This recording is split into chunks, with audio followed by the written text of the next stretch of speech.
Daniel in the lion's den. That is true. And I think since this is one that is a pretty popular book from the Bible, we learn about it maybe when we're young. It's kind of easy to get a little, forget about it a little bit, or to think it's a kind of a cute story about there's lions and that's cute. But it's a pretty interesting story, and the whole book of Daniel is incredibly interesting. It's one of my favorite books of the Bible. And normally when we talk about characters in the Bible, especially in the Old Testament year, they have a lot of flaws and faults, but Daniel is pretty great throughout most of the book. He's a pretty good dude. And sometimes it's easy to think like, what's the big deal? It's just lions. Lions can be pretty deadly. Here, I got a video here to show you. It's not of a lion attack, but this lion is obviously desperate to attack. Here, let me pull it up. From a zoo. There you go. Oh my gosh. That is a one TikTok lion. Oh, that mouth is pretty giant. Trying to swallow that baby whole. Say hi, Kitty. Jack, look behind you. That's like almost not cool.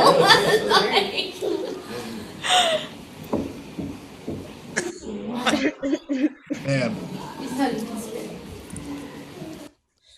Saved by like an inch and a half of plexiglass. That's pretty incredible. But that lion would have done some damage if not for that plexiglass. You can see they are powerful creatures. Nature is pretty powerful. All right, so we are going to take a jump into Daniel chapter 6. If it was a male lion, it would have ignored the kid. Maybe. Male lions are extremely lazy. You know, I've heard that. What's happening here? Stop share. That's not what I want. There. Share screen.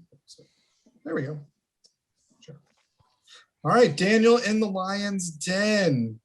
So at this point, this is halfway through the book of Daniel, and Daniel is one of our heroes of the Old Testament. The country of Israel has been taken over by the Babylonians, and all the Israelites are marched away out of Israel, and they are kept captive in Babylon.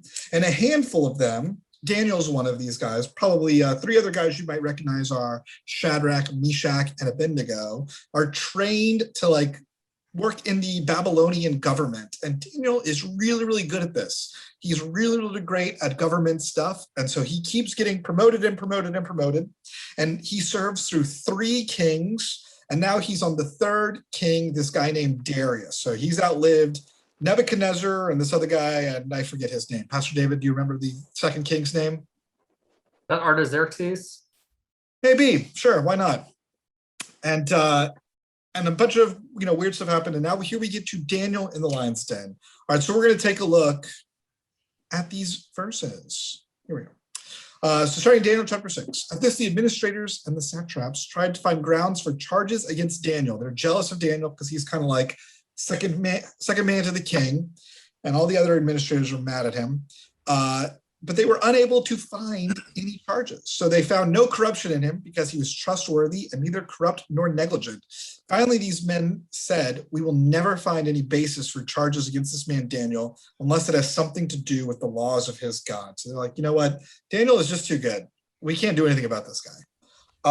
And so they're figuring out, let's figure out a way to conspire against him. So they go to King Darius and they're like, "King Darius, you're the best, dude. And everybody should bow down to you, right?" And Darius is like, "That makes sense. Let's do that." And he's like, good. If anybody bows down and anybody else, they're in trouble and they should be thrown to the lions. And Darius is like, you got it. All right. And that's where we're going to jump ahead. So Daniel learned that this decree had been published, and he went home to his upstairs room where the windows opened towards Jerusalem. And 3 times a day, he got down on his knees and prayed, giving thanks to his God, just as he had done before. These men went as a group and found Daniel praying and asking God for help. So they set him up. They conspired against Daniel, and they worked it to get Daniel in trouble. And they go to the king. They're going to say, "Hey, Daniel prays to God. He does not worship you." And Darius is like, "Oh, that's terrible. what am I supposed to do? I made this decree. What can I do? Daniel's my boy, but I can't break my word. So when the king heard this, he was greatly distressed. He was determined to rescue Daniel, made every effort until sundown to save him. Then the men went as a group to King Darius and said to him, remember, your majesty, that according to the laws of the Medes and the Persians, no decree or edict that the king issues can be changed. Like, he's trapped. Got to throw Daniel to the lions. So the king gave the order, and they brought Daniel and threw him into the lion's den. The king said to Daniel, may your God, whom you serve, continually rescue you. The stone was brought and placed over the mouth of the den, and the king sealed it with his own signet ring and with all the rings of his nobles, so that Daniel's situation might not be changed. Then the king returned to his palace and spent the night without eating and without any entertainment being brought to him, and he could not sleep. So this is pretty scary situation, I'm sure, if you're Daniel, being thrown into a den of lions. We saw in that zoo footage, I mean, that lion could definitely do some damage if it was able to. It would wreck some people. I know these aren't lions, but a few years ago, I watched a documentary about bears, this documentary called Grizzly Man, about this guy who would go to Alaska every summer and camp and live with grizzly bears. And he would film them and he would talk to them and he would feed them. And one came into his camp and he's filming this and he kind of shoos it away and gives it a name, and he talks to him and he talks about how much he loves the bears. And he does this for 18 years. And guess what happens? The bears eat him because they're wild animals. And these lions would eat Daniel, and it would have been bloody and gruesome. That's the idea.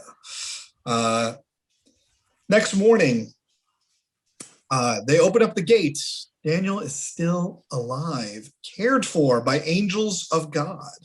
At the king's command, the men who had falsely accused Daniel were brought in and thrown into the lion's den, along with their wives and children. It's harsh. And before they reached the floor of the den, the lions overpowered them and crushed all their bones. Very harsh. Then King Darius wrote to all the nations and peoples of every language in all the earth, may you prosper greatly. And I issue a decree that in every part of my kingdom, people must fear and reverence the God of Daniel, for he is the living God and he endures forever.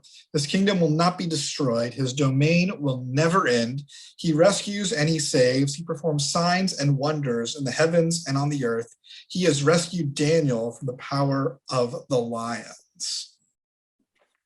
All right, we're gonna learn a couple things from this story. First, and I like this word, God is sovereign. Anybody want to guess what that word sovereign means?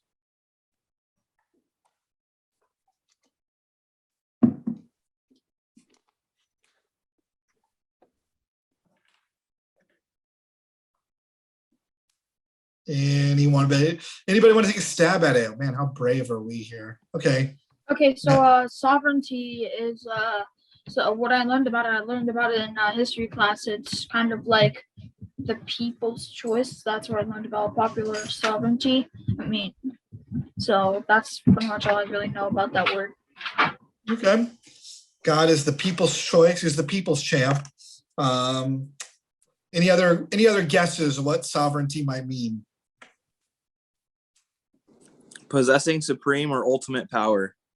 Man, wow, Will, that was very good. I met it. I'm not sure if Webster helped you out with that or not, or if it was Miriam, but that was really good. Yes, God is powerful and God is in charge and in control. So when we say God is sovereign, that means God has power over everything, including lions. That means whatever we are facing in this world, and we can be honest, sometimes we're facing strong, powerful, scary things. We may never face lions, but we may face strong, powerful, scary things in our own lives. We may face what it means to have a parent lose a job or get sick. We may face rejection from friends or family. We may face a lot of things that are scary and difficult. When we say God is sovereign, we're saying God is bigger and more powerful than anything else in this world. Another thing that I think Daniel teaches us is that every aspect of our lives can point to God. Daniel does not start off in chapter 6, this really great dude who is able to be thrown to lions. He starts off in chapter 1 being a really great dude, trying to follow the will of God. And the first aspect that he has to go through is, what food is he going to eat? The king's food or the food that the Israelites eat? It's kind of this weird thing, like, doesn't make a lot of sense. Like, what's the big deal? It's just like eating a chicken instead of eating the Israelite food. But Daniel, from the early times, makes a point to say he's not going to be compromised. And so we can say, man, every aspect of our lives, the good and the bad, can point to God. Now, I'm going to be honest with you. You're probably never going to have a situation where someone's going to tell you, hey, if you don't worship God, you're going to get thrown to lions or something like that. Or if you're going to pray, then you're going to die. That's probably not going to happen in your lifetime, in my lifetime. But we can say that around our world, there are Christians who do experience some things as harsh as that. People who are very much persecuted for their faith, for who they believe in and what they worship. And that's really sad and dangerous. But we can say sometimes here in our world, we may not be facing lions, but sometimes it's easy to be like, you know what? I really don't want to talk about God at school or with my friends. I really don't want to talk about having faith in front of my peer group because I don't want to seem weird. I don't want to be different. I don't want to do that because that would be hard. And sometimes when things are happening that I know are really wrong and I know are really bad, I don't want to cause a stir. I don't want to be a stick in the mud. And so I kind of keep quiet or to myself. And I definitely understand that. In fact, I've done it myself, not only as a teenager, but as an adult.